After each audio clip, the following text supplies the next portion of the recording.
আল্লাহ পাক এরকম অনেক কসম করেছেন, একটা কসম সময়ের কসম।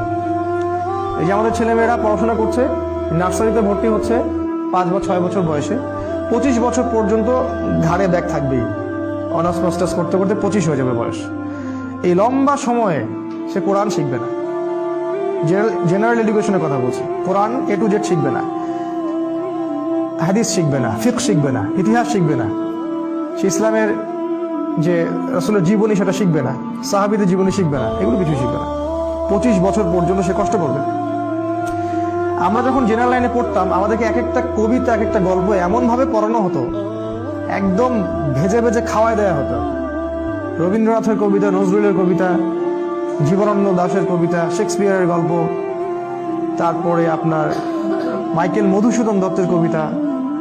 অবশ্যই এখানে ইসলামপন্থী কারো কবিতা ছিল না। আপনার কাছে যদি মনে হয় এই পুরো প্ল্যানটা এমনি এমনি হয়ে গেছে, আপনি বোকা স্বর্গে বাস করছেন, এর পিছনে একটা মাস্টার মাইন্ড আছে। এই পুরো প্রসেসটা একদিনে হয়নি, এটাকে সাজানো হয়েছে, ঢেলে সাজানো হয়েছে, যাতে করে আমাদের প্রজন্মের বা প্রজন্ম ইসলাম থেকে দূরে সরে যায়, তাদের জীবনের বড় একটা সময় নষ্ট হয়ে যায়। সময়ের কসম করেছেন আল্লাহ, এটা একটা কারণ, সময়ের প্রতি মূল্যায়ন করা।